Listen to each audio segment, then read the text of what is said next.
मैं जो है मजदूरी करने जाया करता था ताकि अपने खुद के लिए कपड़े लत्ते से लेकर के मतलब कि कापी किताब का इंतज़ाम हो पाए। तो मैं छुट्टी के दिन में मजदूरी करता था। और तेंदुपत्ता जो सीज़न इस गर्मियों में हुआ करता था, तो तेंदुपत्ता सीज़न में फड़मुंशी का भी काम मैंने किया है। नमस्कार दोस्तों, बस्तर वार्ता में आप सबका स्वागत है। मैं पुष्पेंद्र सिंह ठाकुर हूं। बस्तर वार्ता में मैं आज आपको छत्तीसगढ़ के सीनियर आईएफएस ऑफिसर से मुलाकात करवाऊंगा। बस्तर संभाग के नारायणपुर जिले के एक छोटे से गांव से निकल के कैसे आईएफएस ऑफिसर तक का सफ़र तय किया, आइए जानते हैं उन्हीं के जुबानी। सबसे पहले तो बस्तर वार्ता में आपका स्वागत है सर। धन्यवाद। मेरा नाम आरसी दुग्गा है और इंडियन फॉरेस्ट सर्विस में 2007 बैच है। और इससे पहले मैं जो है मतलब कि राज्य वन सेवा में था और उसमें 1992 बैच है।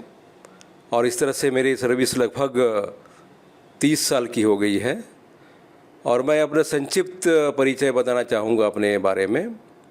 और मैं यहाँ पे नारायणपुर ज़िला मुख्यालय से महज 2.5 किलोमीटर पे एक गांव है, पालकी उसका गांव का नाम है।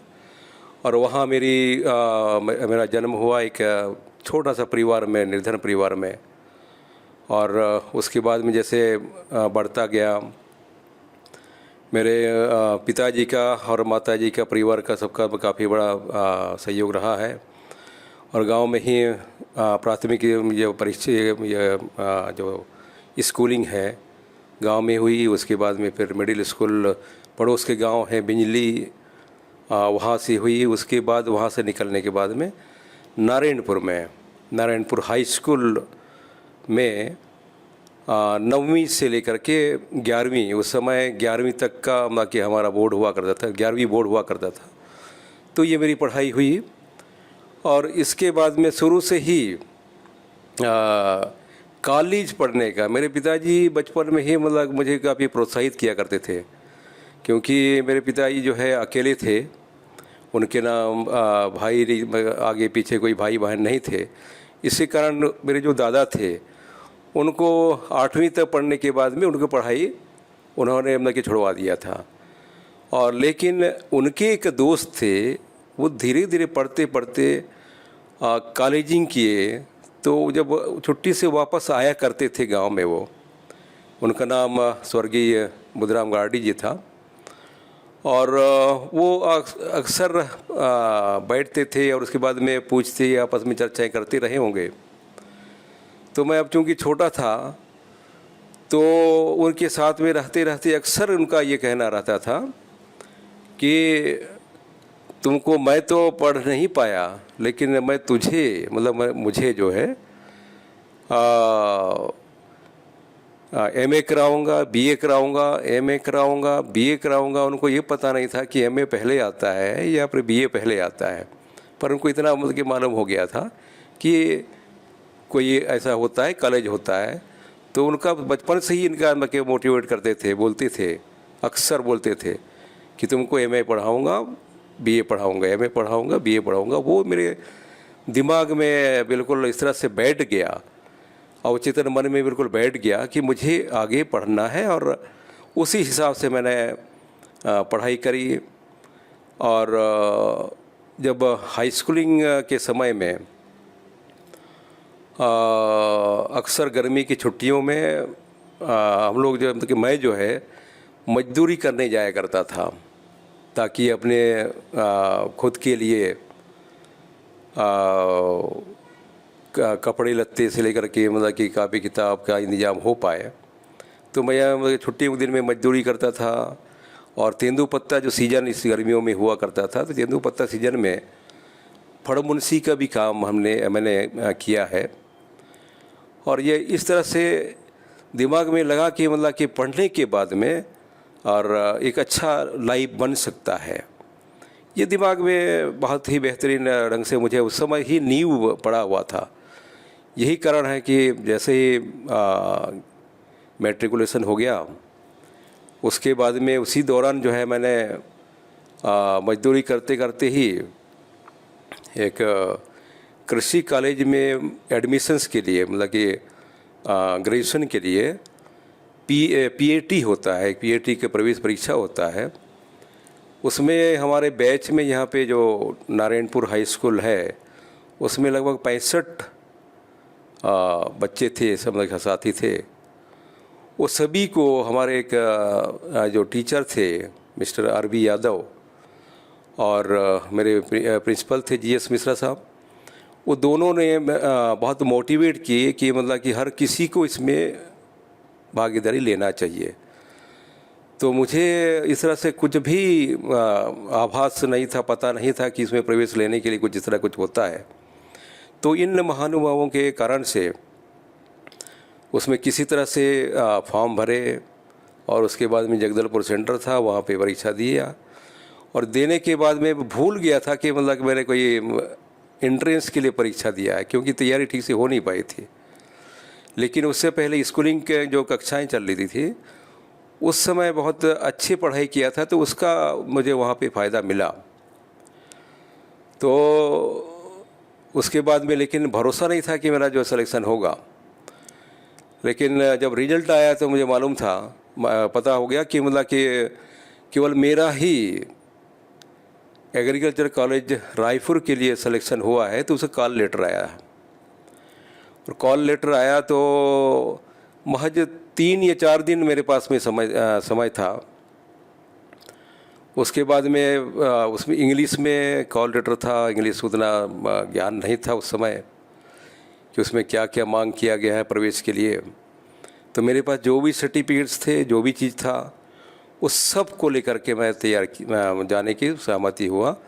इससे पहले मैं कभी रायपुर जैसे बड़ी मतलब कि जो शहरों में कभी गया ही नहीं था। अधिकतम कोंडा का छोटा हल्का सा देखा था, और कांकेर छोटा हल्का बिल्कुल मरोड़ी रोड देखा हुआ था।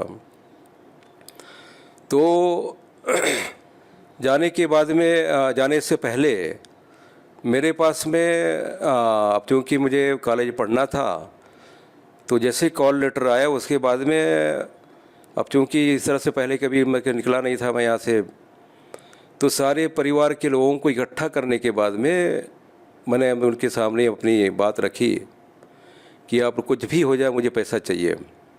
अब मेरा कॉल लेटर आ गया है, प्रवेश के लिए जाना है, कॉलेज पढ़ना है।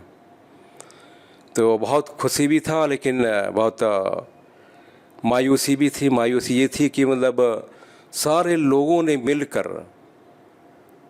किसी ने 10 रुपये, किसी ने कुछ जो भी अंश दिए। तो उस समय 1986 की बात है, केवल 120 रुपये ही इकट्ठे हो पाए थे। उस 120 रुपये को लेकर के मैं अपना सामान लेकर के यहाँ से रायपुर के लिए जो डायरेक्ट चलती थी परिवहन, राज्य परिवहन की बस, उस समय मध्य प्रदेश हुआ करता था, तो यहाँ से निकल गया। जाते समय मेरे एक और दोस्त जा रहा था, वो पूछा कि कहाँ जा रहे हो। मैं बताया कि एडमिशन के जा रहा हूँ। कहाँ कभी देखे हो, कैसे जाओगे, कैसे करोगे। तो मेरे एक रिश्तेदार हैं गांव में, उन्होंने एक रायपुर में रहने वाले थे मिस्टर सरोजनाथ वाजपेयी, वो एंथ्रोपोलॉजिस्ट थे। तो उन्होंने उनके नाम से चिट्ठी लिख दिया। चिट्ठी ये लिख दिया कि प्रति श्री सरोजनाथ वाजपेयी रायपुर। तो जाते जाते जो दोस्त था बोले इस एड्रेस से उसको ढूंढ पाओगे या देखे हो। तो मैं जो है बिल्कुल असहज हो गया और चिंता परेशानी में भी आ गया। तो उन्होंने कहा कि एक काम करना, यहाँ जैसे रायपुर उतर करके एक रिक्शा लेना और उसके बाद में ढूंढना, पता करना। तो लगभग 4 बजे के आसपास पहुँच करके रिक्शा पकड़ा, और उसके बाद में बहुत सारे जगहों में पता किया, लेकिन कोई भी उसका एड्रेस बताने में असमर्थ रहे।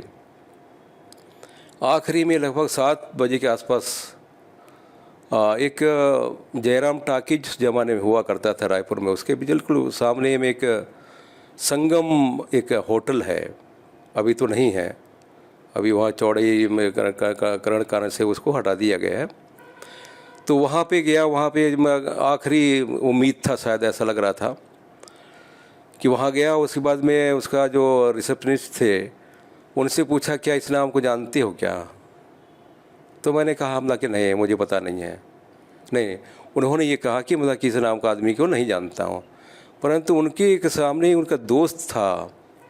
और जैसा ही मैं सीढ़ी उतर के नीचे जाने को, निराश होकर नीचे जाने को तैयार, नीचे उतर रहा था, इसी दौरान उन्होंने पूछा कि बोले इधर इधर इधर आ जाओ लौट के। तो वो देखा, नाम वाम देखने के बाद बोलता है कि शायद ये वो हैं कि नहीं है, मुझे तो पता नहीं है, लेकिन मुझे ऐसा लग रहा है कि मतलब कि वो हो सकते हैं। तो फिर उन्होंने रिक्शा वाले को बताया, उनका एड्रेस पूछा, एड्रेस बताया। और उसके बाद में जब वहाँ पे गया तो संयोग से वो वही आदमी मिला, और जिसके कारण से मेरे खुशी का ठिकाना नहीं रहा। और उस समय बस का किराया 37 रुपया था, मेरे पास 120 रुपया पैसे थे, रास्ते में चाय भी नहीं पिया था। और वहाँ पहुँचा, परिचय हो गया। तो उसके बाद में ठौर ठिकाने में पहुँच गया। भूख लगा था तो धीरे धीरे पैदल जाते जाते बूढ़ा तालाब के पास में पहुँच गया। वहाँ पे कुछ नाश्ता कर लिया। जब वापस आया तो मतलब कि बहुत उनकी तरफ से डांट फटकार पड़ी। बोले बिना बताए कैसे चले गए? भूख लगा था तो हम घर में ही खाना खिला देते, या फिर जो भी थोड़ा नाश्ता होता करा देते। तो ये इस तरह से मेरे मतलब कि वहाँ पे पहुँचने का अवसर मिला। फिर पूरा चर्चा परिचर्चा होने के बाद मैंने कहा जो भी चीज़ें हैं सब चीज़ लेके आया हूँ, डरोगे तो नहीं, भागोगे तो नहीं। अब चूँकि मैंने ठान लिया था कि मुझे कॉलेज की पढ़ाई हर हालत में, हर कीमत पे करना होगा। तो बार बार पूछ रहे थे कि बोले कॉलेजों में रैगिंग होता है। तो अब चूँकि मैं रैगिंग से पहले से परिचित था, इसके कारण से मैं रैगिंग से डरा नहीं, क्योंकि मेरा मंजिल बिल्कुल दिख रहा था। उस मंजिल के सामने ये छोटी मोटी बातें मुझे जो है रुकावट या बाधा नहीं डाल सकती थी। तो उसके बाद में कि सो गए, उस सुबह तैयार हो गए। उनके पास में लूना था। फ़ोटो वोटो खींचवाने के बाद में सीधा उसके बाद में निकल गए सीधा एग्रीकल्चर कॉलेज महासमुंद रोड में। और उस ज़माने में रास्ते में कुछ भी नहीं थे, केवल 2 बड़े बड़े बिल्डिंग थी, आज तो पूरे भर गए हैं। और जैसे ही वहाँ प्रवेश, कॉलेज में प्रवेश का समय आ गया तो बहुत घबराहट भी थी, लेकिन मंजिल को देख के घबराहट बिल्कुल छोटा दिखा। मैं डरा नहीं, हिम्मत किया। जाने के बाद में उन्होंने सारा एडमिशन्स करा दिया, और साथ में हॉस्टल का भी उन्होंने एडमिशन करा दिया। और उसके बाद में उन्होंने हॉस्टल का छुट्टी भी दे दिया, 1 सप्ताह के लिए मंगवा दिया। और ये करके कि आप सुनेंगे तो बड़ा ताज्जुब होगा। तो मेरे पास में 120 रुपया थे, 37 रुपया कुछ नाश्ता करके लगभग 40 रुपया ख़त्म हो गया होगा। तो मेरे हाथ में 80 रुपये थे। और वहाँ का जो एडमिशन्स फीस टोटल हुआ 1300 रुपये। तो वो अपने इस तरह से 1300 रुपये जुगाड़ करके उन्होंने वहाँ पे भुगतान कर दिया। और छुट्टी दे करके ये कहा दिया कि 1 सप्ताह में जाओ और घर से पैसा लेके आओ। मैं वापस आ गया और फिर से घर परिवार वालों को उनके सामने अपना सब चीज़ आप बीती बताया। और उसके बाद किसी तरह से माता पिता ने किसी यहाँ वहाँ ढूंढ करके 1500 रुपये के आसपास का उस ज़माने में इंतजाम कर दिया। जो ले दे के परिवार में 120 रुपये थे और 1500 का इंतजाम करना था, तो पता नहीं कैसे किए होंगे, वही जानते हैं। इस तरह से लेके चला गया। और उसके बाद में वहाँ पहुंचकर उन्होंने जो पैसा दिया था उसको वापस करके, और इस तरह से मेरी वहाँ तक की पहुँच, मतलब कि एडमिशन्स हुई और पढ़ाई हुई। मेरे सीनियर्स थे, वो भी बस्तर के लोग थे। यहाँ पे ये बताना चाहूँगा ख़ास तौर से कि उनके कारण से वो और ज़्यादा सुदूर अंदर के छात्र थे। तो मैं तो लगभग मेन जो कस्बा है उससे तो पास का था। तो उससे मैं एक कोरिलेट यानी तुलना करता था। जब ये इतनी बीहड़, इतनी अंदर की ये कर सकते हैं तो मैं ज़रूर करूँगा, मैं ज़रूर इसकी पढ़ाई पूरा करूँगा। इस तरह से चलता गया। और उसके बाद में वे 1 साल सीनियर थे, तो उनके जो नोट्स हुआ करते थे वो नोट्स को मैं ले लिया करता था, उनके नोट्स पढ़ करके अपने कोर्स को पूरा करता था। इस तरह से करते करते करते करते 4 वर्ष का कोर्स पूरा कर लिया। और इसी दौरान जो है अब चूँकि पढ़ाई पूरी हो गई, मास्टर्स करने का टाइम नहीं था क्या, मतलब कि मैं करने में सक्षम नहीं था। तो किसी तरह से ग्रेजुएशन करके और नौकरी के तलाश करना चालू कर दिया था। इसी दौरान इन्हीं दोनों का सिलेक्शन ACF, ये राज्य वन सेवा की एक पद होता है, ACF मतलब उसका पूरा नाम assistant conservator of forest, Hindi में सहायक वन संरक्षक बोलते हैं। तो ACF शब्द सुन करके मेरे दिमाग में आया कि बचपन से हम लोगों ने देखा करते थे बस्तर के मामले में SAF जो फोर्स होता है उसको बोलचाल में ACF बोला करते थे। तो ये शब्द सुन करके मैंने कहा कि नहीं, मुझे तो ये फोर्स में, पुलिस में नहीं जाना है, जंगलों में बंदूक लेकर जाना मेरा मतलब कि मुझे पसंद नहीं है, मुझे तो और बड़ा काम करना है। तो मेरे सीनियर्स ने कहा ये पुलिस का पोस्ट या पुलिस का पद नहीं है, ये जो है सेकंड क्लास का बहुत बड़ा अच्छा पोस्ट है वन विभाग में। तब उनसे वे लोग मतलब कि पास आउट हो गए, सिलेक्शन उनका हो गया। तो मेरा फिर से हिम्मत हो गया कि जब ये कर सकते मैं ज़रूर कर सकता हूँ। उस तरह से हमारी वहाँ पे मैं ये मैसेज देना चाहूँगा कि यहाँ पे जो पढ़ने वाले जो छात्र हैं या कॉम्पिटिशन्स की तैयारी कर रहे हैं या नौकरियाँ जो मतलब कि तलाश कर रहे हैं, उनके लिए वहाँ जिस तरह से रोल मॉडल्स होना चाहिए, रोल मॉडल्स ढूंढें तो ये पता करें कि मतलब जब वो कर सकता है तो मैं कर सकता हूँ। ये एक बहुत बड़ा मंत्र है कि मैं कर सकता हूँ। अंदर में किस तरह से आत्मविश्वास पैदा हो जाए, आत्मविश्वास पैदा कर लें तो मंजिल पाना बहुत आसान हो जाता है। तो ये मेरे जो मंत्र है मेरे लिए बहुत बड़ा काम किया। इसी दौरान जो है मतलब कि मैंने जनरल PSC का भी अप्लाई किया था प्रारंभिक में, उसमें भी हो गया था मेरा सिलेक्शन एक ही बार में। और अब चूँकि ACF का वो सेपरेट होता है, जनरल PSC नहीं होता है, स्पेशल PSC के थ्रू होता है, स्पेशल परीक्षा होता है उसका। तो उसमें एक ही अटेम्प्ट में उसका मेरा सिलेक्शन हो गया।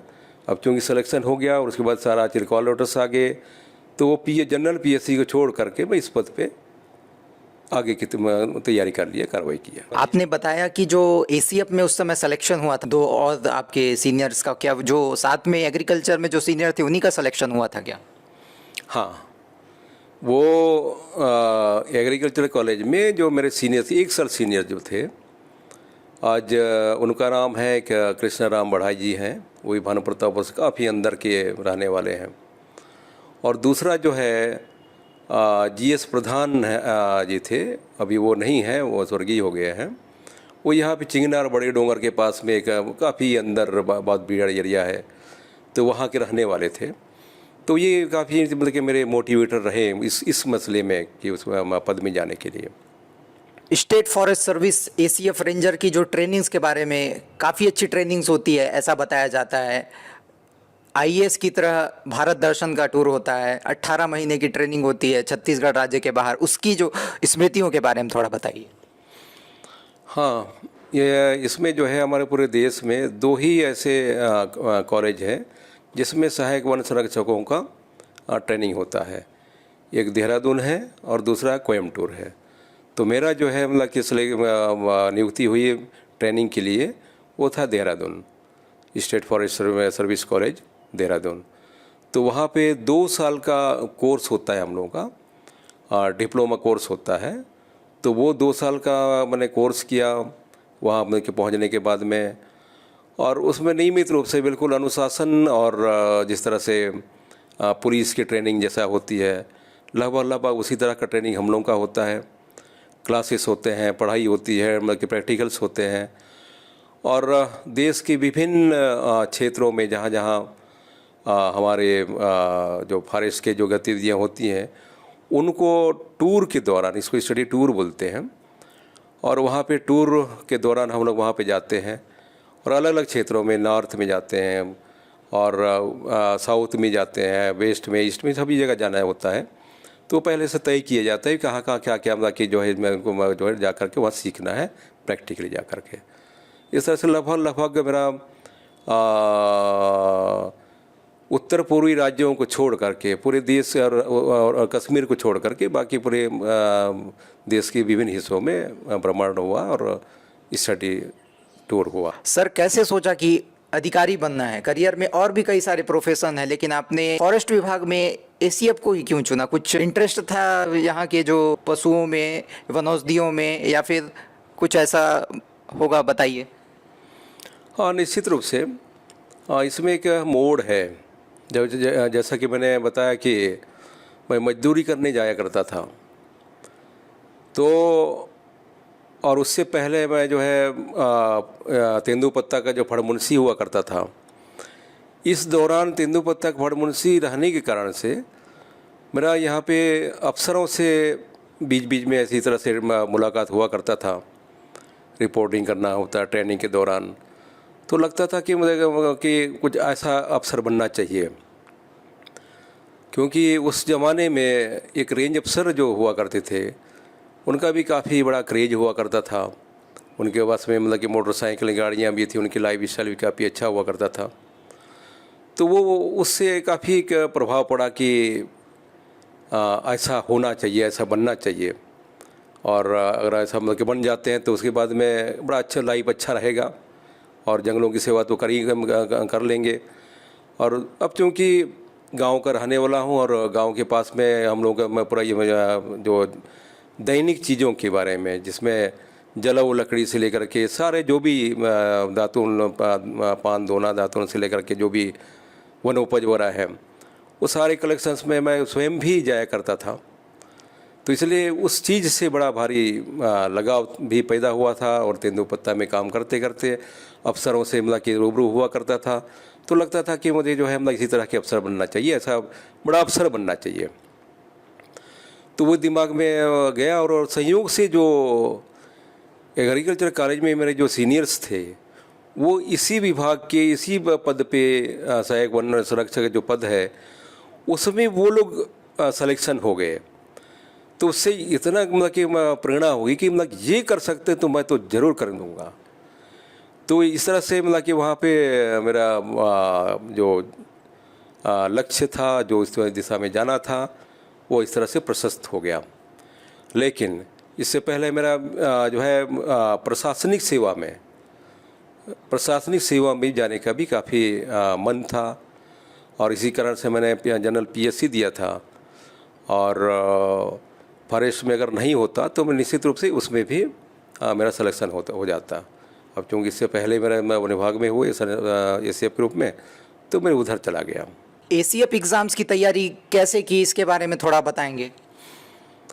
हाँ, ये जैसा मैं कंपटीशन चालू किया था, तैयारी चालू किया था, जैसा मैं वहाँ से मतलब कि पास आउट हो गया, ग्रेजुएशन हो गया, तो रायपुर में ही रह करके मेरे दोस्त के साथ में किराए के मकान में रहकर वहाँ पे तैयारी करता था। और मेरा दोस्त जो है नौकरी करता था और मैं जो है उनके मतलब के मकान में साथ में रह करके तैयारी करता था।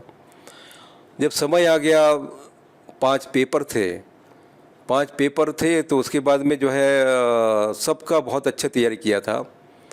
तो 2 पेपर बहुत बढ़िया बन गया। तीसरा पेपर इंग्लिश का पेपर था और इंग्लिश सब चूँकि मेरा पहले से ही मतलब कि बड़ा इसमें कमज़ोर पहलू रहा है, तो इंग्लिश पेपर बहुत बिगड़ गया था।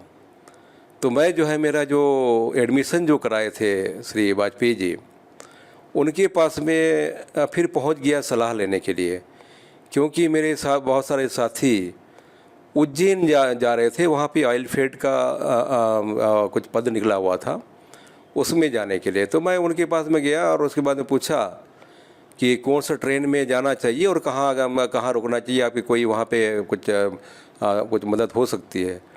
तो उन्होंने ये सुन करके बहुत ये पूछा कि क्यों वहाँ जाना चाहते हो। बोले मुझे यहाँ पे मेरे पास में जब रोज़मर्रा के लिए भी पैसे नहीं हैं, तो पेपर बिगड़ गया, 2 पेपर तो बहुत अच्छा हुआ है, पर तीसरा पेपर तो मतलब कि बिगड़ गया है और उसके बाद में मेरा सिलेक्शन होना नहीं है। तो इसलिए जो है मतलब कि मुझे जो मतलब कि वहाँ जाना ज़रूरी है, ताकि मेरा जेब कम से कम कि मैं अपना खर्चा पानी निकाल सकूँ और अगली तैयारी कर सकूँ। तो उन्होंने कुछ फटकार सी लगाई कि बोले नहीं, तुम नहीं जाओगे और सारे पेपर दोगे, सारे पेपर दोगे, तुम्हारे जेब खर्चे की जो भी होगा तुम पहले पेपर दे दो, उसके बाद में तुम्हारे जेब खर्चे की व्यवस्था के लिए मैं रास्ता देखूँगा। तो इस तरह से मैं वापस आ कर के जो बचे हुए 2 पेपर थे उसको तरीके से अच्छी से तैयारी कर लिया और सभी पेपर को दिया। और उसके बाद में फिर उनके पास गया कि उसके बाद मैं बताइए अब मुझे कुछ रोज़गार दीजिए कहाँ पे। तो उन्होंने नारायणपुर में विवेकानंद आश्रम है, तो वहाँ पे किसी से सलाह लिया, उनसे मतलब कि बात किया कि बोले पास का लड़का है वहीं का और उसको कुछ काम में लगा दो वहाँ पर। तो इस तरह से मैं जो है यहाँ पे कृषि फार्म है ब्रहेबेड़ा में, वहाँ पे दैनिक मजदूरी पे यानी रोजी पर 25 रुपये रोजी पर यहाँ पे मुझे काम मिल गया और मैं उस पर काम करता गया और साथ साथ में कॉम्पिटिशन्स की अगली कॉम्पिटिशन की तैयारी भी करता चाहा। और जैसा ही जुलाई महीने नहीं अगस्त महीने की बात है, अगस्त 86 के बाद, तो रोजगार निर्माण में उस ज़माने में मतलब कि वो पेपर हुआ करता था, उसमें रिजल्ट घोषित हुआ था। अब चूंकि 5 पेपर जो देता है तो उसमें रेंज अफसर का भी परीक्षा कवर होता है और एसीएफ का भी परीक्षा कवर होता है। तो मैं उसको किसी तरह से मतलब कि उस समय बीमार भी था, लेकिन किसी तरह से नारायणपुर आकर के रोजगार समाचार उस पत्रिका को ले लिया और उसके बाद में देखा तो सबसे पहले ऊपर में एसीएफ का रिजल्ट था और नीचे साइड में जो है रेंज अफसर्स का रिजल्ट था। तो मुझे एसीएफ में सिलेक्शन होने का भरोसा नहीं था, लेकिन रेंज अफसर में शायद हो सकता है पर थोड़ी सी उम्मीद बची हुई थी। तो मैं रेंज अफसर्स का जो रिजल्ट था उसमें अपना रोल नंबर ढूंढ रहा था, पूरा ढूंढा। उसके बाद में उसमें मेरा रोल नंबर नहीं था। तो मैं ऊपर कुछ रोल नंबर दिए हुए थे, रिजल्ट दिए थे एसीएफ के, तो उसको देखा हो सकता है किसी का, क्योंकि 2-3 मेरे दोस्त भी दिए थे, हो सकता है उनका सिलेक्शन होगा। तो देखा तो पता चला कि मेरा वहाँ पर मेरा रोल नंबर है, वो जो एसीएफ का जो रिजल्ट था उसमें मेरा रोल नंबर है। टोटल 17 पद थे, उसमें से मेरा नाम देख करके कितना खुशी हुई होगी, अंदाज़ा शायद मैं ही लगा सकता हूँ उसको कि कितना खुश हुआ होगा, जिसका कोई हिसाब किताब नहीं है। और इस तरह से मेरा मतलब की तैयारी होने के बाद में इसमें सिलेक्शन हो गया। उसके पहले ने बता दिया था कि सिलेक्शन होने के बाद में फिर भोपाल गया, भोपाल के बाद फिर जो अन्य गतिविधियां होने के बाद में फिर उसके बाद देहरादून चला गया था। माता पिता, परिवार का, दोस्तों का, साथ में वाजपेयी सर का क्या रिएक्शन था जब आपने उनको बताया कि मेरा सिलेक्शन एसीएफ में हो गया है करके? निश्चित रूप से ये बात तो उसी तरह की होती है जैसा कोई किसान पेड़ लगाता है, फलों का पेड़ लगाता है, उसके बाद में वो इंतज़ार करते रहता है कि कब मेरा जो है मतलब कि मेहनत, जो शाम सुबह मेहनत करता हूँ, पानी सिंचाई करता हूँ, सुरक्षा करता हूँ, जब वो फलने के समय आता है, जब फल मिलता है उसको, तो जिस तरह की खुशी होती होगी, मुझे लगता है कि उससे कहीं ज़्यादा बढ़ कर के खुशी हुई होगी इनको, ख़ासतौर से मेरे माता पिता को और उसके बाद में मेरे दोस्तों को, मेरे गुरुजनों को, मेरे गांव के और भी जो मेरे मार्गदर्शक, मेरे प्रेरक जो लोग थे, और मुख्यतः वाजपेयी जी, जिनका तो मतलब कि वो तो मेरे लिए मतलब सेकंड पेरेंट हैं। एक पैदा करने वाले और इस तरह से ऊपर बढ़ने वाले। यदि वो नहीं होते ऐसे समय में, ऐसे मतलब के मौक़ों पर, तो मैं तो एडमिशन रायपुर में होता भी नहीं और ना ही मेरा जो है इस तरह से यहाँ पर ना सिलेक्शन हो पाता। तो मेरे पिता तुल्य हैं। तो इस तरह भारी बहुत सारे खुशी हुई। और ये भी बता दें कि मतलब कि ये पूरे बस्तर उस समय ज़िला हुआ करता था। उस बस्तर ज़िले में केवल मेरा अकेला का एसीएफ के रूप में सिलेक्शन हो गया था। तो निश्चित रूप से उस समय में, आज वर्तमान में मतलब बस्तर संभाग है, तो जो भी मेरा रिजल्ट देखे होंगे, जानकारी मतलब उनको हुई होगी, मेरे दोस्तों को भी, बाकी को भी, निश्चित रूप से वो उनको भी काफ़ी खुशी मिली होगी, गर्व महसूस हुआ होगा। तो ये होना ही चाहिए। तो इस तरह से वहाँ का सफ़र, और आज की तारीख में अब क्योंकि नारायणपुर ज़िला है, नारायणपुर ज़िले में अभी तक जो अखिल भारतीय सेवा के अफसर के रूप में मैं प्रथम व्यक्ति हूँ। और इसके बाद तो मेरे से प्रेरित होकर के बहुत सारे लोग ऐसा आगे बढ़ने के प्रयास कर रहे हैं, तैयारी कर रहे हैं। मेरी शुभकामनाएं होंगी और मुझे ज़रूरत पड़ेगी। जो एस्पिरेंट होते हैं, तैयारी करते हैं, वो सोचते हैं कि अधिकारी कितने घंटे पढ़ते हैं, तो आप कितने घंटे पढ़ते थे, इसके बारे में थोड़ा बताइए। निश्चित रूप से कड़ी मेहनत का कोई दूसरा विकल्प नहीं है। तो अब चूँकि रायपुर में रह कर के मेरे पास में केवल पढ़ाई के सिवा कोई दूसरा काम नहीं था। हाँ, ज़रूर कि जो दैनिक जो चीज़ें हैं और खाना वाना बनाने का काम करता था। बाकी लगभग 7 से 8 घंटा रोज़ का रोज़ पढ़ाई मेरा होता था। यहाँ पे एक चीज़ और बताना चाहूँगा, इसके में जो भी इस तैयारी करते हैं बच्चे लोग और आगे बढ़ना चाहते हैं, ये जो एक वो होता है जिसको हम लोग बोलते हैं एक विजन, मतलब कि वो एकदम क्लियर एंड क्रिस्टल होना चाहिए कि उनको बनना क्या है, करना क्या है। नौकरी करना है तो कौन सा नौकरी करना है, और बिजनेस करना है तो कौन सा बिजनेस करना है, या कौन सा ऐसा फील्ड में जाना है जिसमें करियर बनाना है। वो चीज़ एकदम बिल्कुल स्पष्ट होनी चाहिए। वरना आज इस चीज़ का जो है कहीं पे मुझे लगता है कि स्कूलों में भी और कॉलेजों में भी इस तरह से मतलब कि इस विषय को शायद अछूता रखा जाता है। ये स्पष्ट रूप से इसमें मतलब स्टूडेंट्स को बताना चाहिए कि वो बनना क्या चाहता है और वो उसका रुचि का विषय क्या है, और रुचि के विषय को ही उसको जो है करियर के रूप में लेना चाहिए। और उसके कारण से क्या होता है कि आदमी को उस तक पहुंचने में आसान हो जाता है। अन्यथा मैं अक्सर लोगों से पूछता, अक्सर बच्चों से पूछता हूँ, कॉलेज गोइंग बच्चों से पूछता हूँ कि क्या करते हो। बोले कॉलेज जाते हैं। क्यों जाते हैं? सब जाते हैं, इसलिए मैं भी जाता हूँ। तो उनका कोई टारगेट नहीं होता है, कोई उनका एम नहीं होता है। तो ऐसे बच्चे जो है मतलब कि वो दिग्भ्रमित रहते हैं, कभी यहाँ पे काम करते हैं, कभी वहाँ पे काम करते हैं, कभी उसका प्रयास करने का ट्राई करते हैं, तो कहीं भी वो सक्सेस होते नहीं हैं। इसलिए उनको क्लियर एंड क्रिस्टल स्पष्ट गोल्स या लक्ष्य तैयार करना चाहिए, दिशा तैयार करना चाहिए कि मुझे करना क्या है या मुझे जाना क्या है, जाना कहाँ है। सर, जब आपका एसीएफ में सिलेक्शन हो गया, ट्रेनिंग हो गई, उसके बाद जब आप एज अ एसीएफ के तौर पे अपनी पहली ड्यूटी ज्वाइनिंग करने गए, कहाँ गए? चूँकि आप मजदूरी भी किए हैं, डेली वेजेस कर्मचारी भी रहे हैं, तो जब ज्वाइनिंग करने गए उस समय की कुछ स्मृतियाँ होगी, उसके बारे में थोड़ा बताइए। निश्चित रूप से एक तो तेंदुपत्ता फड़मुंशी के बारे के जो बताया। दूसरा जो स्मृति था वो ये था कि यहाँ से मेरे गांव से पास में एक केरलापाल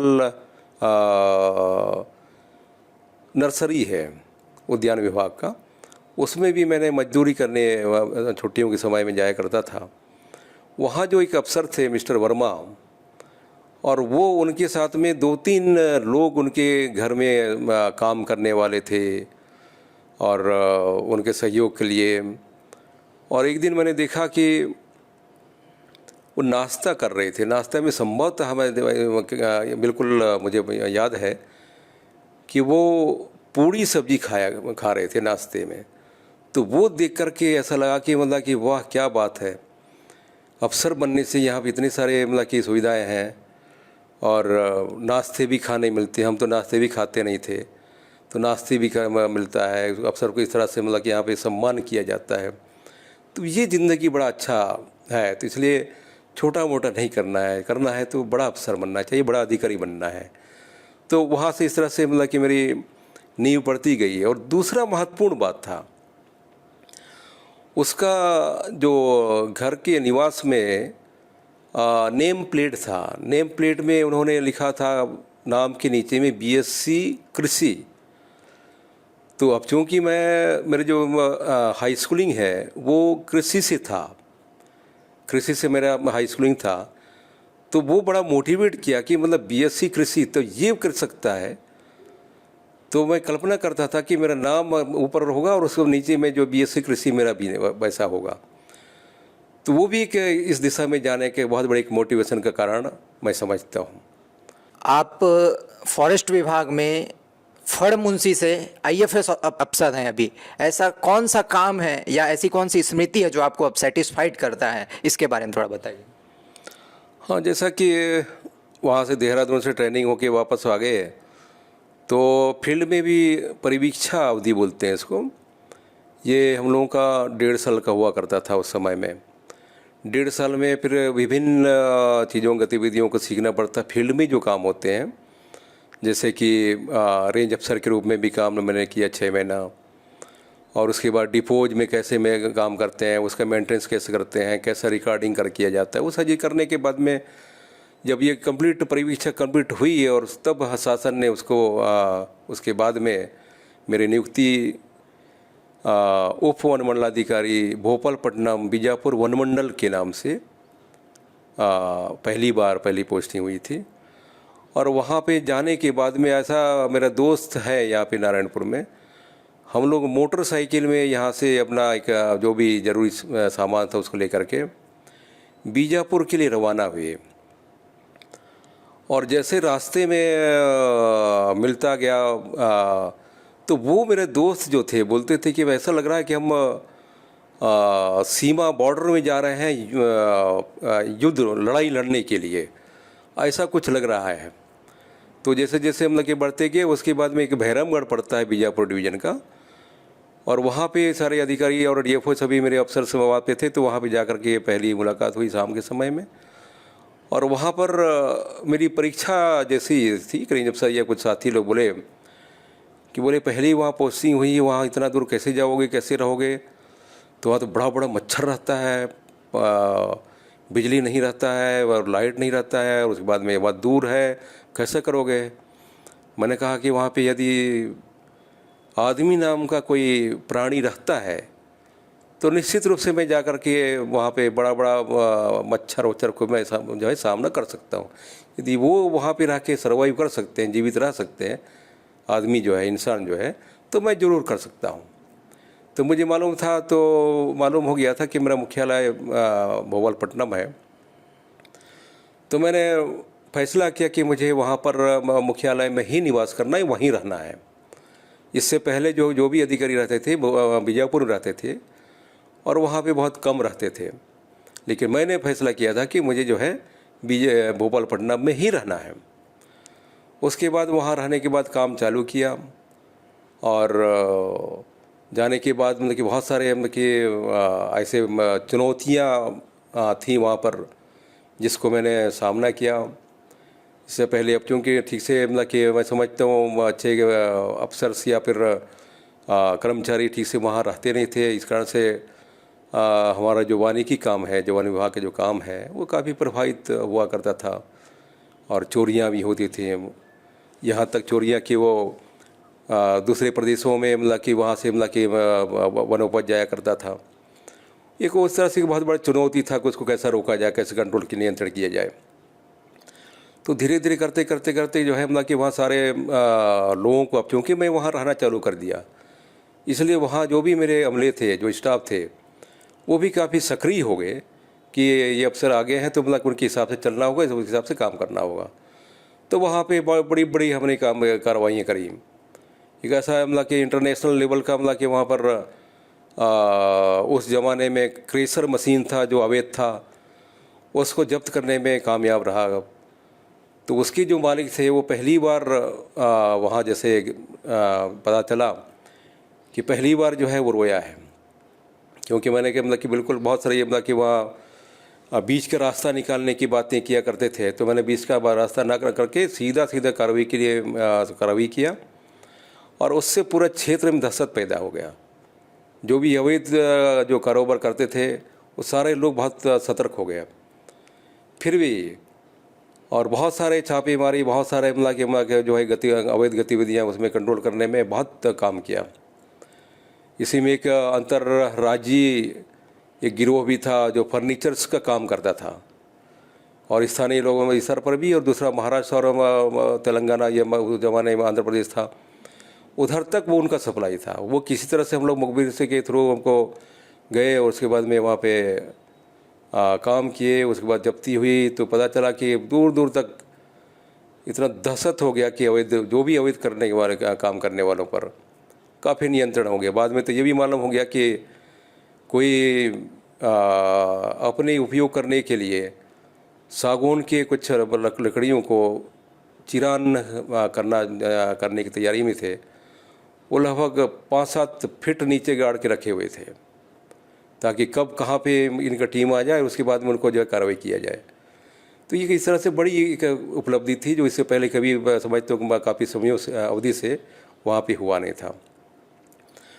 और दूसरा, शुरुआत में ही एक हम लोगों का ANR एक ऐसा प्रोजेक्ट होता है और उस समय में खाद्यान्न जिसमें अनाज और उसके बाद में दाल के रूप में मटर और तेल दिया करते थे। विश्व खाद्य कार्यक्रम का प्रोग्राम था।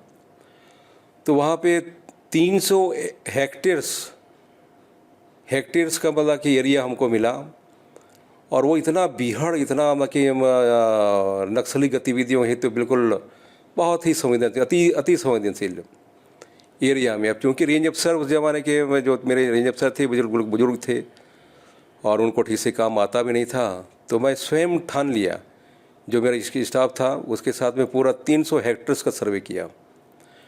और इसी दौरान उनके मतलब उस ज़माने में वहाँ पर ये उस वर्ष भीषण अकाल पड़ा था उस क्षेत्र में, जिसके कारण से पलायन की स्थिति बन गई थी। पर उन आसपास के जितने भी गांवों को वहाँ पे गांव के लोगों को वहाँ पे काम दिया और काम किए लोग, अनाज मिल गया, तेल मिल गया और रोजी मिल गया, उनको पैसा मिल गया। तो उसके कारण से पलायन ना हो करके एक उनके लिए बहुत बड़ा एक आसरा एक मिला उनको। ये बाद में पता चला कि मतलब कि इससे जो है बहुत वो लोग हमसे जुड़े और आसपास में काफ़ी अच्छा एक मैसेज चला गया कि वनों की सुरक्षा के लिए उनका क्या अहमियत होना चाहिए, उनकी क्या सहभागिता होना चाहिए। इस तरह से मैं लगभग वहाँ पे 22 महीना था और मैं वहाँ से मेरा पोस्टिंग केसकाल होगी और वहाँ पे किसी को बताया भी नहीं कि मतलब मेरा ट्रांसफ़र हो गया। तो इतना मतलब कि क्षेत्र के लोग चाहते थे कि वहाँ पे जब उनको पता चला मेरा ट्रांसफ़र हो गया, मैं सामान पैकिंग कर रहा हूँ, तो सब के सब आ गए। बोले नहीं, उस समय हम अभी बात करेंगे। उस समय मुख्यमंत्री स्वर्गीय श्री अर्जुन सिंह जी थे, तो हम अर्जुन सिंह जी CM साहब से उनसे बात करेंगे, ट्रांसफ़र रुकवाएंगे, आप नहीं जाएंगे, इतना बढ़िया काम है, इतना सारे लोग हैं, बहुत अच्छे मतलब काम किया। तो इसके बाद में उनसे मतलब किसी तरह से तसल्ली दिया कि मतलब कि ठीक है, कोई बात नहीं है, अच्छा उसमें हो गया है। और संयोग से मेरी शादी भी वहाँ पर उसी साल हुई थी 97 में।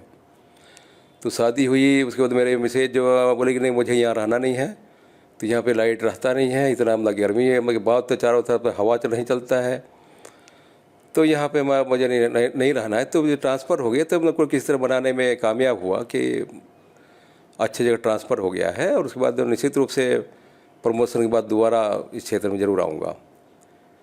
ऐसा करके वहाँ से निकला, केसकाल आया, केसकाल में ज्वाइनिंग किया। ज्वाइनिंग करने के बाद में जो सबसे जो बड़ा मैंने जो काम किया था वो यही कि ANR जो काम था, वहाँ पे केसकाल के पास है सिदावंड, वहाँ गांव वालों के जरिए इतना बहुत सारे काम किया, उनका इन्वॉल्वमेंट लिया, उनको शामिल किया काम में। तो समितियों का निर्माण किया और ऐसा बेहतर काम किया जिसके कारण से इस समिति को और उस क्षेत्र को उस समय में मध्य प्रदेश के समय में सेकंड प्राइज द्वितीय पुरस्कार प्राप्त हुआ। और ये निश्चित रूप से एक बहुत बड़ा एक अचीवमेंट मैं कह सकता हूँ और मेरे काम का बहुत बड़ा एक उपहार भी कहना चाहिए। जब आप एसीएफ की तैयारी कर रहे थे तो आप छोटे जगह से थे, तो चूंकि उतना समय मध्य प्रदेश राज्य हुआ करता था तो मन में थोड़ा हतोत्साहित का भाव आता है, तो आपके मन में भी आता था क्या? हाँ, ख़ास तौर से जब कॉलेजिंग के समय में, जैसे मैंने बताया था कि मतलब कि उस ज़माने में वहाँ पर रैगिंग हुआ करता था जो आज तो जानते भी नहीं हैं। तो वो एक ऐसा क्षण हुआ करता था कि जो जूनियर्स हुआ करते थे तो उनको रैगिंग लिया जाता है। जो रैगिंग का मैं विस्तृत रूप से मतलब की बात नहीं बताऊंगा, पर कभी कभी ऐसा लगता था कि मतलब कि यहाँ से असहनीय स्थिति कभी कभी लगती थी कि इसको जो है बीच पढ़ाई छोड़ करके वापस चला जाए, भाग जाए। लेकिन अब चूँकि कॉलेज पढ़ने के जो जुनून था, जो जिद था, उसके कारण से ये मुझे बाधक नहीं बने। अब दूसरी जो बात है, जब मेरा सिलेक्शन हो गया, कॉल लेटर्स हो गए, उसके बाद में एक ज़मानत देने वाला बात आती है जिसको सॉल्वेंसी जमा करना होता है। और उस समय 1,40,000 रुपये का सॉल्वेंसी बनाना था और समय कम था हमारे पास में, लेकिन केवल 8 दिन का समय था। और इन्हीं समयों की बात है, मई महीने की बात है। और जैसा ही मतलब कि मैं सीधा भोपाल से कॉल लेटर लेकर के आया नियुक्ति उसका जो भी औपचारिकता को पूरा करने के लिए, तो यहाँ पे आने के बाद में पता चला कि मेरे गांव में जो है एक धार्मिक अनुष्ठान हो रहा था। तो अब चूँकि उसका अनुष्ठान करवाने वाले मेरे पिताजी और मेरे दादाजी लोग थे, तो वहाँ पे पहुँचा, इतने ही समय के आसपास पहुँचने के बाद में उनको सबको बुलाया कि मुझे तत्काल, ये तुम हर साल करते रहते हो, ये बाकी लोग करेंगे और ये करना है काम, इसको छोड़ो और इसके बाद लग जाओ। तो सॉल्वेंसी बनाने के लिए कोई इतना उस समय तैयार नहीं थे। और एक मेरे मामा जी थे, उनके पास ज़मीन ज़्यादा थी, तो वो तैयार हो गए कि मैं सॉल्वेंसी मतलब उनकी ज़मीन का जो कीमत है वो शहीद करने के तैयार हूँ।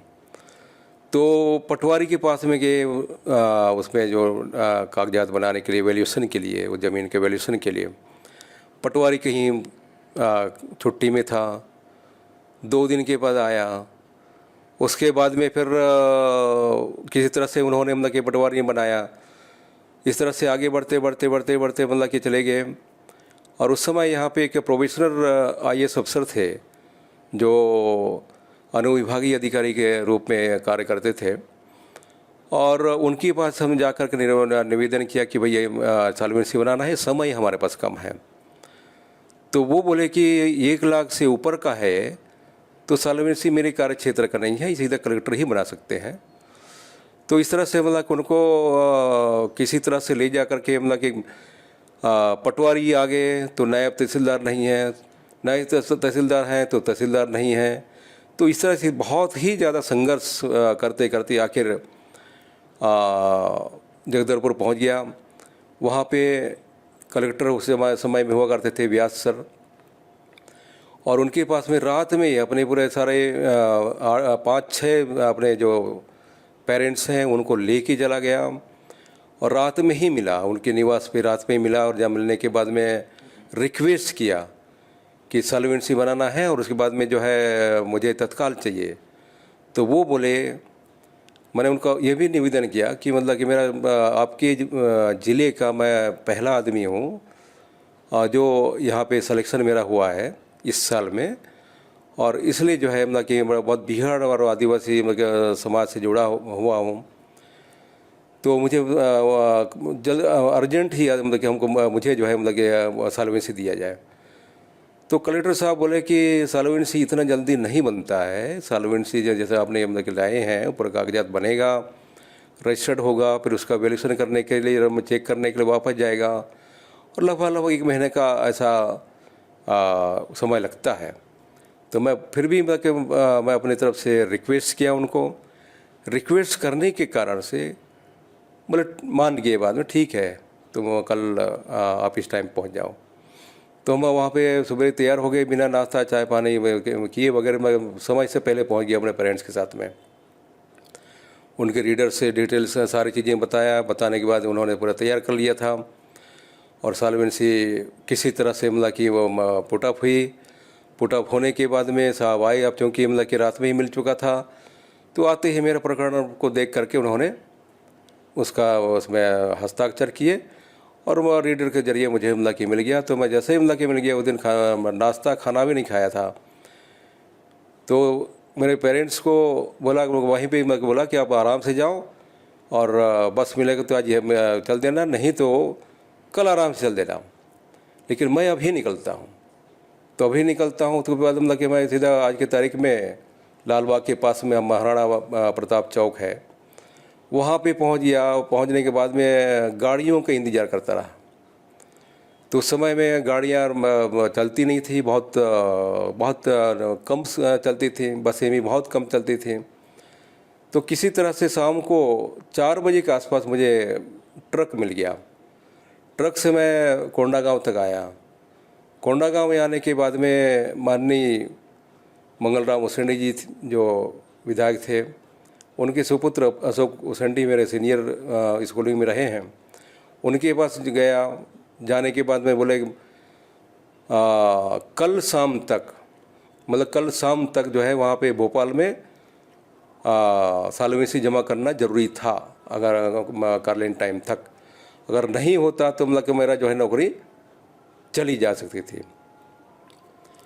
तो उसके बाद में उन्होंने सलाह दिया कि तुम एक काम करो, सीधा रायपुर जाओ, रायपुर से फ़्लाइट लो और फ्लाइट से फिर मतलब कि वहाँ पहुँच सकते हो, तभी पहुँच पाओगे, वरना बाई रोड जाओगे तो मतलब संभव नहीं है।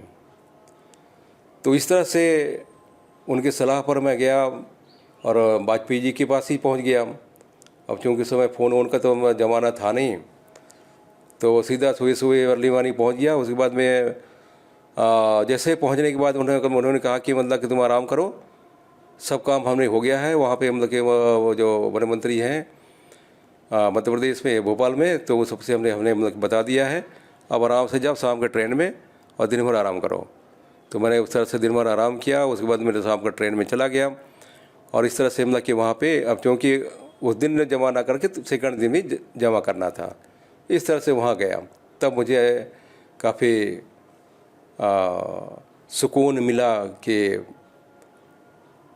ऐसा हो गया कि यदि बार बार इसलिए बोलना कि वाजपेयी जी अगर नहीं होते तो शायद ये पूरी कारवां जो है आगे नहीं बढ़ पाता। इसमें मैं जो पेरेंट्स भी हैं, जनमानस हैं और बच्चे हैं, उनसे ये कहना चाहूँगा कि महत्वपूर्ण संदेश है, कहना चाहूँगा कि हमारे दिमाग में 2 प्रकार का मन होता है, एक चेतन मन है और दूसरा अवचेतन मन है। इसको विस्तार से नहीं जाऊँगा। जैसा कि मैंने बताया था कि कुछ भी आप काम करते हैं या जो गोल्स हैं या जो कैरियर है, वो क्लियर और क्रिस्टल होना चाहिए और बचपन से ही उनके अवचेतन में बार बार बोल कर प्रयास करना चाहिए कि मतलब कि उसके अवचेतन मन में वो बैठ जाए। तो मेरे मन में कैसा बैठा, मेरे बचपन से ही अधिकांश अवसरों में सार्वजनिक रूप से भी मेरे पिताजी, अब जो उनके साथ साथ मैं पीछे कहीं भी जाया करता था, तो जहाँ भी वो बैठते थे, लोगों से मिलते थे, तो मैं तो नहीं पढ़ा पर इसको पढ़ाऊँगा, एमए कराऊँगा, बीए कराऊँगा, ये बार बार बोलने के कारण से मेरे अवचेतन मन में वो बातें जो है मतलब कि घुस गई। उसके कारण से इतने सारे प्रॉब्लम्स आए, पैसे की तो भारी तंगी आई, फिर भी ये तंगी, ये जो प्रॉब्लम्स रुकावट नहीं बने, क्योंकि ऐसे कड़ी जुड़ते गए हाई स्कूल में एक टीचर था, वो उन्होंने मतलब कि मदद किया। उसके बाद ऊपर में मदद किए, और उसके बाद में गए तो मतलब कि ये मिलते मतलब कि गए मिलते गए। तो ये जो कड़ियाँ हैं, तो ये अवचेतन मन के कारण से मतलब कि ऐसे चीज़ें निर्मित होती जाती हैं कड़ी के रूप में, और संघर्ष करते हुए आदमी जो है वहाँ तक पहुँच जाता है। सर, आप बस्तर से आते हैं, उस समय के बस्तर और अभी के बस्तर और जो आने वाले बस्तर के बारे में आप क्या कहना चाहेंगे? उस समय जैसे कि बचपन से लेकर के हाई स्कूलिंग तक मेरे जो गृह ग्राम है और नारायणपुर है, वहाँ बीता है। तो उस ज़माने में आज जो कलेक्ट्रेट है और हाई स्कूल के जो पीछे जो नयापारा जो बस्ती है, शांति नगर वरा है, ये सारे एरियाज में पूरा जंगल हुआ करते थे। और जब हम लोग यहाँ पे छात्रावास में रहते थे तो परीक्षाओं की तैयारी में करने के लिए शांत एरिया में जाने के लिए पास में ही जाकर के, उस ज़माने में बड़े बड़े साल वृक्ष हुआ करते थे, तो उनमें जाकर के वहाँ पे छाए में जाकर के पढ़ाई करते थे। और पंखे की उस समय ज़रूरत नहीं थी। और आज तो ख़ास तौर से पर्यावरण के मामले में और जंगल के मामले में, वनों के मामले में इतना गिरावट आया है कि आज एसी के भी पसीने निकलने चालू होते हैं। केवल पंखे ही नहीं, कूलर ही नहीं, एसी की भी पसीने चालू हो जाते हैं। इस तरह से मतलब कि काफ़ी परिवर्तन जलवायु में हुआ है। इसके पीछे मैं कारण मानता हूँ, इसमें वनों का बहुत तेज़ी से ह्रास हुआ है और घटा है।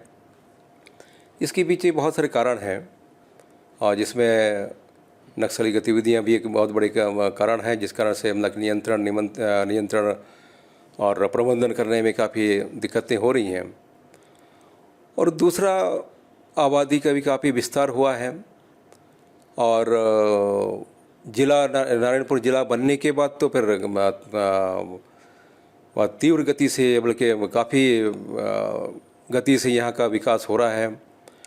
बड़ी बड़ी दुकानें बन गई हैं और स्कूलिंग भी काफ़ी अच्छा हो गए हैं, पढ़ाई भी अच्छी हो गई। उस समय तो कुछ भी नहीं था, और केवल नारायणपुर में रामकृष्ण आश्रम एक आकर्षण का केंद्र हुआ करता था। और जैसे ज़िला बनने के बाद काफ़ी तरक्की हुई है, इसको मैं मानता हूँ। लेकिन जो जंगलों का जो हालात है, जो वनों का जो हालात है, वो बहुत ज़्यादा ख़तरनाक और चिंतनीय, मैं कह सकता हूँ चिंतनीय स्थिति में आ गई है। और इसके पीछे बहुत सारे फैक्टर्स काम कर रहे हैं, जैसे अभी जो बताया वो गतिविधियाँ भी है, एक फैक्टर है। और दूसरा, लोगों के जो अंदर दिमाग में उसके प्रति जागरूकता नहीं है, ये एक बहुत बड़ा एक फैक्टर है। क्योंकि वन क्षेत्रों में मतलब बहुत सारे गांव आते हैं और ग्रामीण लोग उसको किन्हीं कारणों से आग से जो जलाते हैं, हालांकि उसकी घटनाएं अभी कम होती जा रही हैं, पर ये जो आग गर्मी के समय जो पतझड़ होता है, पत्तों को आग जलाते हैं, उससे बहुत बड़ा नुकसान हुआ है। जो छोटे छोटे जो पेड़ या जो पौधे हैं, जो भविष्य में पेड़ बन सकते थे, वो पूरा जल करके नष्ट हो जाते हैं। कंदमूल नष्ट हो जाते हैं, जलाऊ लकड़ियाँ जो पड़ी हैं धरातल पे, वो नष्ट हो जाते हैं। और इसी कारण से होता क्या है कि जो वन क्षेत्र में जो ज़मीन है, नीचे सतह है, ज़मीन की जो सतह है, वो पूरी नंगी जैसी हो जाती है, मतलब बहुत कम हो जाती है। जिसके कारण से वर्षा का जो बूंदें पड़ती हैं उस पर, उस वर्षा के बूंद इतने ज़ोर से पड़ती है, जिसके कारण से मिट्टी टूट जाती है। और उसके बाद में जो है बह कर के, पानी के साथ बह कर के नालों में, नदियों में जा कर के रेत के रूप में वहाँ पे सिल्टिंग कर देती है, सिल्ट जमा हो जाता है। और यही कारण है कि नारायणपुर से महज 5-6 किलोमीटर के आसपास से जो कुकुर नदी बोलते हैं, और वो जा कर के काफ़ी आगे कोतरी नदी में जाके मिलती है। तो यहाँ बड़े बड़े मतलब कि दरहा हुआ करते थे जिसमें हम लोग बचपन में मछलियाँ पकड़ने जाते थे। और आज जानकारी है, मैं भी देखा हूँ कि वो पूरी तरह से रेत से पट गए हैं। रेत से पटने के कारण से जो वर्षा के समय में, बारिश के समय में बाढ़ का समस्या आ जाता है, और गर्मियों के समय में पानी नहीं रुकने के कारण से पेयजल की समस्या, जिसमें ना केवल इंसानों के लिए, मवेशियों के लिए, वन्य जीवों के लिए भी जो पेयजल उस समय आसानी से उपलब्ध हुआ करता था, आज उसका भारी संकट देखने मिल रहा है। आज भी यदि इस पर काम अगर नहीं किया गया या जागरूकता नहीं लाई गई तो आने वाले समय में जो भूजल है उसका स्तर काफ़ी गिरावट आएगी। और अब क्योंकि आज छत्तीसगढ़ शासन एक बहुत ही महत्वाकांक्षी योजना नरवा विकास का कार्यक्रम जो कर रही है, निश्चित रूप से इसमें काफ़ी फ़ायदा होगा। पर इसमें मैं ये कहूँगा कि केवल सरकार ही को आगे नहीं आना चाहिए। इसमें जो क्षेत्रीय जो आबादी है, जनता है, उनकी सहभागिता जब तक नहीं आएगी और ये जो चीज़ों में आसानी से नियंत्रण पाना संभव नहीं हो पाएगा। इसलिए जागृति क्या कार्यक्रम चलाया जाना चाहिए, ना केवल शासन की ओर से चल ही रहा है। यहाँ पे सामाजिक संगठन है और यहाँ स्थानीय जो भी संगठन है, उनके जरिए जो है इस पर काम किया जाने की सख्त आवश्यकता है। बस्तर संभाग में नारायणपुर अब मलखम के नाम से जाने लगा है। यहाँ के लड़के अब नेशनल लेवल पे मेडल लाने लगे हैं। आप अबूझमाड़ मलखम एकेडमी से कैसे जुड़े? आप भी इसके सदस्य हैं, कैसे जुड़े, इसके बारे में थोड़ा बताएंगे। निश्चित रूप से आज मलखम का जो खेल है वो न केवल राष्ट्रीय स्तर पर बल्कि अंतर्राष्ट्रीय स्तर पर भी प्रचलित हो रहा है, और बल्कि तीव्र गति से प्रचलित हो रहा है। और इसमें जो है नारायणपुर का में स्थित अबूझमाड़ मलखम एवं गेम्स इस अकादमी जो है, तो वो उसका बहुत बड़ा भूमिका है। और ये इससे कैसा मेरी मतलब कि जुड़ाव हुआ या कैसा मतलब कि हुआ, ये बड़ा एक रोचक कहानी है। मैं डीएफओ मुंगेली था, आज से लगभग 2 साल होने जा रहा है। वहाँ पे एक वीडियो वायरल हुआ था, उस दौरान एक वीडियो वायरल हुआ था, और वो था एक युवा खिलाड़ी, बच्चा छोटा सा खिलाड़ी है, उसका नाम है राजेश खुर्राम, और उसके पिताजी तो वो एक रिक्वेस्ट कर रहे हैं, मतलब निवेदन कर रहे हैं। उससे पहले जो है ना वो लड़का जो है मैं गोल्ड मेडल जीत चुका था, पहला गोल्ड मेडल। तो वो लड़का जो है उनका जो पिताजी है वो रिक्वेस्ट कर रहा है कि वो माड़िया भाषा में, अबूझ माड़िया भाषा में बोल रहा है, हिंदी बोलना आता नहीं है उसको। अब चूँकि मैं अबूझ माड़िया भाषा जानता हूँ, तो ये बोलता है कि मतलब कि मेरा लड़का जो है मतलब बहुत अच्छा मलखम में अच्छा खेल रहा है, लेकिन अब चूँकि मैं जो गरीब हूँ, मैं कुछ नहीं कर सकता, मैं मजदूरी करता हूँ और मेरे पास पैसे नहीं हैं, तो सभी से मतलब कि अपील करता था कि इनके मदद करो। तो ये जो बात सुनने के बाद में मेरा ध्यान में लगा कि मतलब कि मुझे भी कुछ करना चाहिए। तब यहाँ मेरे मित्र हैं लक्ष्मी ठाकुर, उनके पास वो वीडियो को भेजा और उसके बाद बोला कि मतलब कि इसको पता करो कहाँ पर है। बोले यार इतना बड़ा जगह में कैसे मालूम होगा, नहीं कुछ भी हो जाए मालूम करो, छान मारो पूरे नारायणपुर को। तो इस तरह से मतलब कि बात हुई, 2 दिन लगे उनको ढूंढने में, और 2 दिन में जो है वो आखिरकार उनका पता ठिकाना मिल गया। तो बोले हम लोग अभी दीपावली में आ रहे हैं और हम उनसे परिवार सहित उनसे घर में जाके मिलना चाहते हैं। तो इस तरह से हमारी मतलब कि वहाँ पे आई और हम लोग दीपावली के समय यहाँ पे आए। हम लोग आने के बाद में बात किए कि मतलब कि बोले उनसे हम परिवार में जाके मिलना चाह रहे हैं। नहीं, परिवार में आप नाम नहीं, बल्कि उनके कोच आपको बच्चे को लेकर के आपके पास जहाँ रुके हैं वहाँ लेके आएंगे। तो वो लेके आए। फिर उसके बाद काफ़ी डिस्कशंस हुई, काफ़ी हमको अच्छा लगा, हमारे परिवार को अच्छा लगा।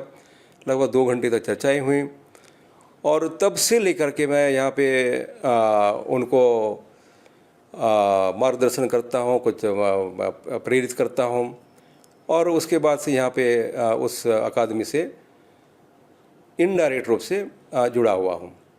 और मेरी जो मिसेज है वो यहाँ के सदस्य हैं। और तब से लेकर के यहाँ पे मुख्य बात इतना प्रचलित होने का वो ये है कि उसके जो कोच हैं मनोज प्रसाद जी, उनकी जिद्द, उनके जुनून के कारण से आज न केवल अबूझमाड़ का नाम रोशन हुआ है, ज़िले का नाम रोशन हुआ है, छत्तीसगढ़ का नाम रोशन हुआ है, देश का नाम रोशन हुआ है। तो ये इस कोच के कारण से आज हमारे पास में 161 मेडल्स हैं, जिसमें से 101 मेडल जो एक स्वर्ण के मेडल हैं, सोने के मेडल हैं। और ये जानकर के बहुत ही खुशी होती है।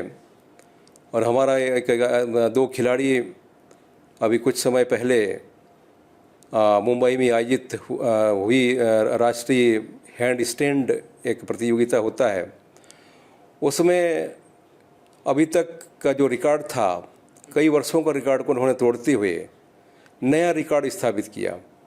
और उस उपलब्धि को हमने जो है इंडिया बुक ऑफ रिकॉर्ड्स में दर्ज किया। वो नाम आ चुका है, उनका रिकॉर्ड्स आ चुके हैं और हमने इसको Guinness book of world records में अप्लाई किया है। और उसमें भी जो है अभी टाइम लग रहा है, इसमें जल्दी हो जाएगा। इस तरह से अब चूँकि यहाँ के जो बच्चे हैं, ख़ासतौर से अबूझमाड़िया बच्चे, क्योंकि 80% के आसपास जो बच्चे हैं उसमें अबूझमाड़िया बच्चे लोग हैं और उनके पास में बहुत प्रतिभा है और बहुत मेहनती लोग हैं, कर्मठ हैं।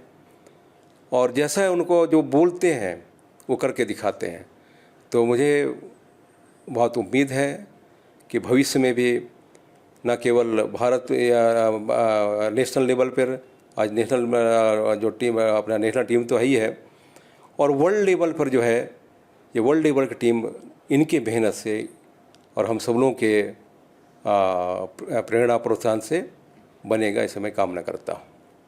ये थे दोस्तों RC Dugga sir, IFS, currently additional CEO Chhattisgarh आदिवासी स्थानीय स्वास्थ्य परंपरा एवं औषधि पादा बोर्ड में पदस्थ हैं।